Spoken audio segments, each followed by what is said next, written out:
not a whole lot's coming out of Albany, and not a lot of good reform, especially voting rights, a whole litany of issues that people really care about. So a lot of people in this coalition feel that this is an opportunity to actually be able to get things that can't come out of the legislative process.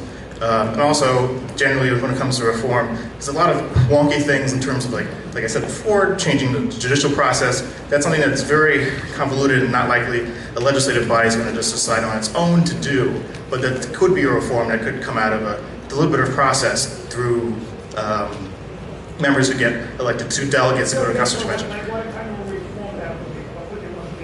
Well, I mean, for the consolidating judges, someone who's obviously a lawyer probably would talk a little bit better about that, but essentially a lot of legal groups, including the bar, says that we have the most convoluted judicial system, court system in the country. And so essentially they would be consolidating some of these courts into singular bodies that would essentially save a lot of money in like duplicative work. So that's just one of a litany of things. But we could also have, instead of we have one unicycle, or forget the phrase, but like have one assembly rather than having an assembly on unicameral, which, yeah, so I always forget that word. But anyway, unicameral system could be another reform. Like this is keeping kind of broad. If you want to have getting rid of cash bail and have that put in the actual Constitution, which affects black people, you could have something like that in there, and that's just another like list of progressive reforms that could come out of the Constitutional Convention. So that's a lot of reasons why people support it, and I think that's why our group support it. But again, this is, I think, a more nuanced conversation than the one that's getting presented,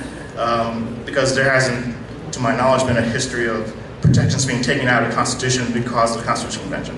So people say, even if things don't come through the Constitutional Convention, there's a process that years later, through the legislative body, these bills come up again that following cycle. So a lot of times reforms, even if they don't come through the Constitutional Convention, could come later. So this is another reason why some of these groups think this is a good opportunity, want to take it, happens every 20 years, and again, everything goes back to the voters. Vote yes or no, another cycle, you pick your delegates. We don't want electeds to necessarily run, we want everyday people and people who understand the legal process to run. And then even there, you have the actual forms itself that come back to everyone, and then we can all vote either as an individual item in that whole process. So that's why people who are the pro-con community believe in that, to my knowledge.